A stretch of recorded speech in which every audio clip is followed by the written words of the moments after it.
Case file 01031. The following has been pulled from a memo message on the device of Quinn, redacted. "It's freezing tonight," Melissa yelled as we walked down the street. "Maybe if you dressed up as something other than a slutty cart, you wouldn't be so cold," Amber replied, with a hint of sarcasm in her voice. "Whatever, you're just jealous that my costume looks better than yours," Melissa said with a giggle, as she twirled around, allowing the tail pinned to her shorts to spin with her. Melissa and Amber shared a laugh as they kept walking ahead of me. I'm not really sure why it makes me so uncomfortable, how close they are. I mean, we've been friends for years, but they just seem to have a chemistry that is undeniable. They crack jokes about each other that always makes the other laugh. The amount of inside jokes they have together is staggering, and I'm privy to the fact that they hang out without me often, even when they tell me they're busy. I felt a cold wind blow through my hair as a troubling whisper entered my ear. They speak of you when you're not around, dreadful things, worse than you could ever imagine. I knew this, but didn't want to admit it. Most girls talk bad about their friends behind their backs, or at least that's what I tell myself. "Why are you walking so far back, Quinn? Come here, we want to ask you something," Amber said as she turned to look at me with a smile. I playfully sighed and jogged up next to Amber. The cape of my Supergirl costume flutters in the breeze as I run. "Are you going to try and hook up tonight?" Melissa asked, turning to both of us with a sly smirk on her face. "I mean, I hadn't thought about it," I responded coyly. "Sure you haven't. Unless, of course, we're referring to Corey," Amber said as she giggled and grabbed a hold of my arm. I blushed at the thought of him. Corey, the only boy in our grade who I'd ever been interested in. Amber and Melissa might even say I'm kind of obsessed. "You know he's going to be at this party. You should definitely make a move," Melissa said as she shot me a smirk. It's kind of hard to take anything she says seriously with a pair of cot ears on and whiskers. "Maybe I will. Just don't force it, okay? I'll do it at my own pace," I replied nervously. "Don't worry, Quinn. We'll let you take your time. After all, it's been 2 years. Why rush it now?" Amber said as she fixed her wig. I'm not really sure what she was supposed to be. Some kind of mad scientist, I guess. As we walked, the faint sounds of music could be heard in the distance and through the trees. The majestic orange glow of a bonfire could be seen in the sky. We were nearing the party. I felt my heart skip a beat. I was so nervous. What if Corey was there? What if Melissa and Amber left me alone to go off by themselves? I felt like I couldn't breathe for a second. As I took a few deep breaths, I felt a cold wind blow past my ear. They will abandon you. They will humiliate you. They wouldn't do that, would they? They're my friends. We walked up to the fire surrounded by decadents. There were bottles of cheap beer everywhere, large clouds of smoke from cigarettes. The stink of marijuana filled the air, and couples were practically dry humping in front of their friends.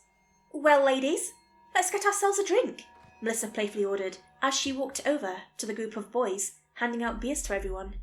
She twirled around playfully for them as they looked her up and down. Clearly, they were not just admiring her costume.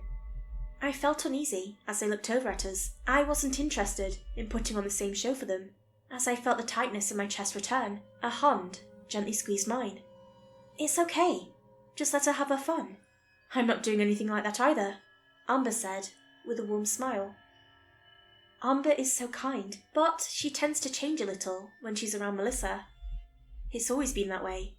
Sometimes I wish Melissa would just disappear, even if she does have her moments. As I felt the warmth from Amber's hand, a cold wind blew past my ear. "She stole her from you. You would be better off without her." "Maybe we would. But she's not that bad. Just a little misunderstood." Melissa returned with our drinks, with a skip in her step. "You just had to put on a show, didn't you?" Amber said with a laugh as she grabbed her drink. "I just wanted to let the boys know what I'm working with. Nothing wrong with that," Melissa said slyly, as she playfully hip-checked Amber. I'm not sure why it's so important to her, hooking up. It's not something I really think about. I mean, I guess that's a lie.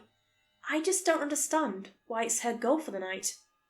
We sat by the fire to try and keep warm as we finished our drinks. Melissa was clearly starting to feel her buzz, as she was practically hanging off of us and any boy that looked in her direction. I didn't really feel anything yet, if I'm being honest.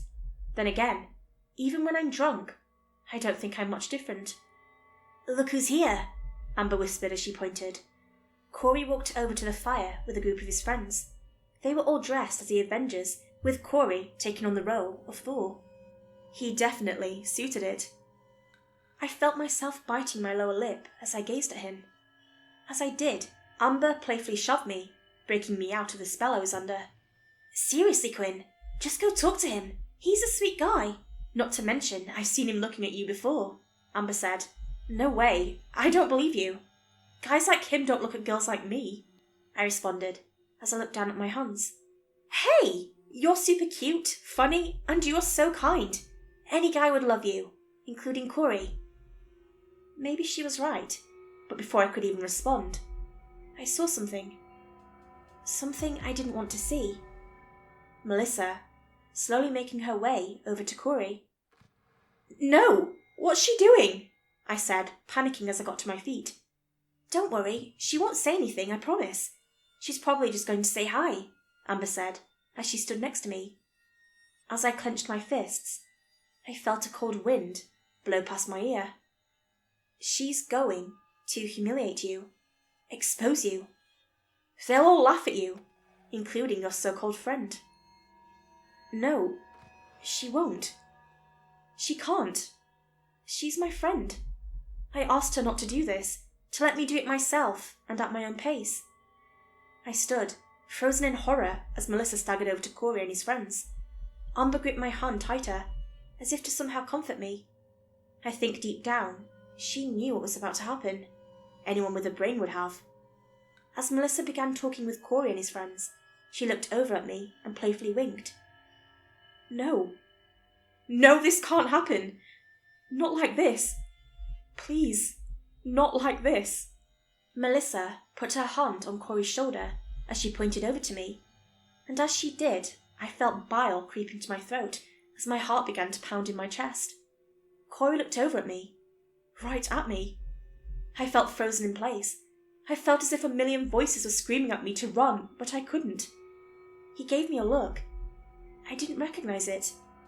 Then he smiled at me, and his friends all began to laugh. I felt a tear fall down my cheek. They were laughing at me, at the idea of me liking their friend. Melissa told them all. Why did she do that?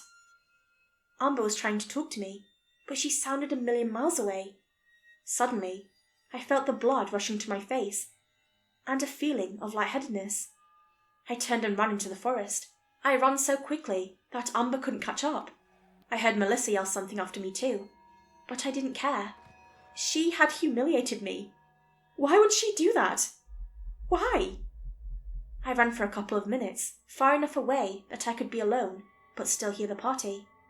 I smashed my beer bottle on the ground, shattered it into pieces, and then I fell to the ground and cried. I sat on the cold ground, leaning against a dying tree, as I felt a cold wind blow past my ear. They planned this. The humiliation. It was all a part of their game. They don't love you. They are not your friends. The voice was right. My friends wouldn't let this happen to me. Amber was just as guilty for bringing that bitch into our lives.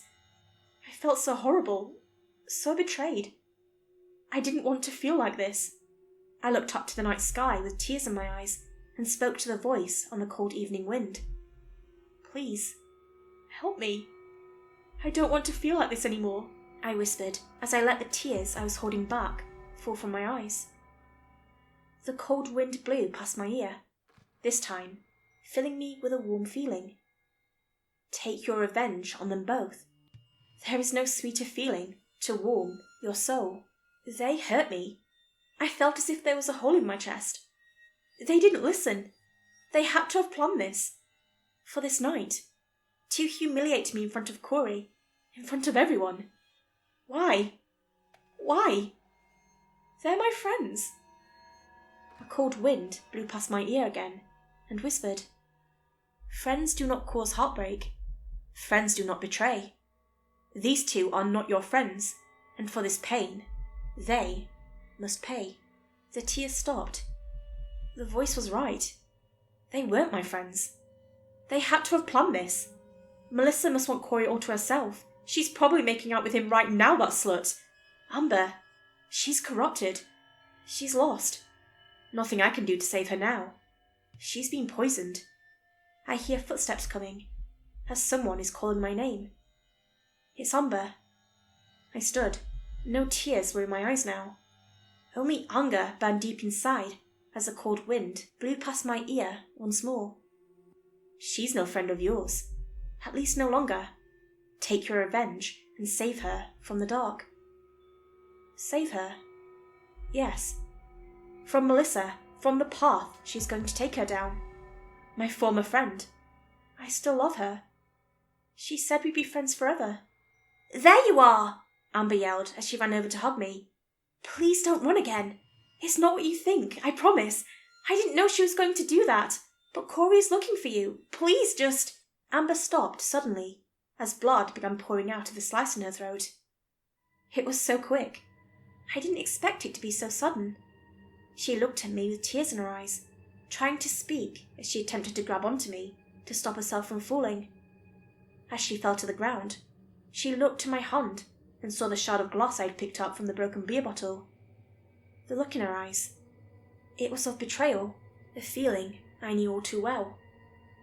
I stood, looking down at her as she took her final breath, offering her no comfort as she reached out to me. Then she was gone. The blood continued to pour, but her life had left her. As I looked down at my former best friend, I felt a knot in my stomach. It didn't feel as good as I thought it would. Why is that? The voice said it would. I stepped over her and began walking back to the party.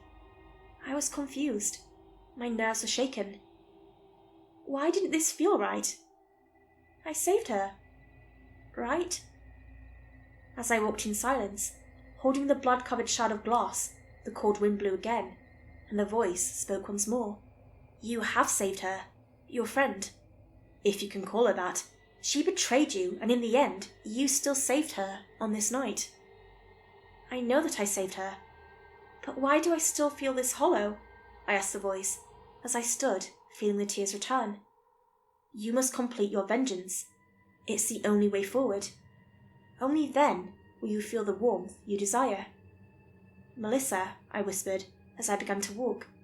I needed to find her and finish what I started. As I walked, I could hear a familiar voice call out, "Amber? Quinn? Where are you guys?" It was Melissa. She had wandered after us, even in her drunken state. She was alone. Perfect. I knew what I needed to do. I called out her name, and she came stumbling over. When she got to me, she had tears in her eyes and threw her arms around me. "Okay, I know you're mad, but please just wait. It wasn't the way you wanted, but Corey's looking for you. He likes you, Quinn, I promise. I wouldn't do anything to hurt you. I just wanted to help," Melissa said as she cried and looked into my eyes. I saw the sincerity, but I know it's a lie. The voice would not trick me. So I plunged in the shard. It was deep in her chest, sticking right out from her heart. Melissa yelled, but I put my hand over her mouth. I jumped on her as she fell to the ground and removed the shard. I plunged it into her several more times as she looked into my eyes with a look of hurt and betrayal. After a moment, she stopped struggling and squirming. The look in her eyes left, and I knew she was dead. I sat covered in blood and with a shard of glass in my hand. It was done. They had paid. Why didn't I feel right? I stood and I walked back to the party as the familiar cold wind whispered in my ear. "You must make them all pay. Every last one." I smiled and laughed. The voice was right. Everyone who laughed, I'd kill tonight. I was almost to the fire when I heard a voice. "Quinn?" it said softly, and I turned to attack them. It was Corey. He had really come to find me. "Hey, I know that this is maybe a little weird, but please let me explain," he said softly, ignoring the blood splattered on me. I've had a crush on you forever, and I think Melissa knew it. When she told me I'm my friends, they laughed because of how embarrassed I was. The fact that this whole time I could have just spoken to you. They were laughing at me, not you," he said as he smiled. "They weren't laughing at me. Corey likes me." "No. My God. What have I done?" I fell to the ground and began to cry. Corey was startled and knelt down beside me. "Hey, I'm sorry, I didn't mean to upset you. I know this is a lot, but I just wanted to let you know," he said as he gently placed his hand over mine. This is when he noticed the blood and the shard of gloss in my hand. He looked over at me, confused but with a warmth in his eyes. It was too late. The damage had already been done. I spoke to the voice. "You tricked me! Why?" However, this time when the wind blew, I heard no voice. It was gone. I was alone. To face judgment for what I had done. I looked over to Corey, who was concerned and frightened. He tried speaking to me, but I couldn't hear him. I let out a scream as I sliced with the shard, right across his neck. It was quick. He didn't fight as hard. The only look in his eyes was of confusion and hurt. After he fell, I fell into the forest, screaming for the voice. It's been so long now. I know they'll find me soon. It will be harsh judgment. However, I feel like I deserve it. As I lay on the ground, still holding the shard, I felt a cold wind, along with a familiar voice. "You have taken their lives. Now you know what must be done. Surrender yourself, and I'll grant you asylum." I cried. I was afraid, but I know what fate awaits me. Please, if you're hearing this, know I didn't mean to hurt them. I was afraid, confused and lied to. Let this be a warning to anyone who hears this. Please listen to my final words. If a cold wind blows on Halloween night, do not listen to the voice inside it. Quinn Reducted was found dead in the forest near Reducted. Along with her body, a shard of glass was found. With this and the confession in her memo, it was determined that she indeed had killed the 3 teenagers who had been killed the previous night. The official cause of her death was suicide by blood loss.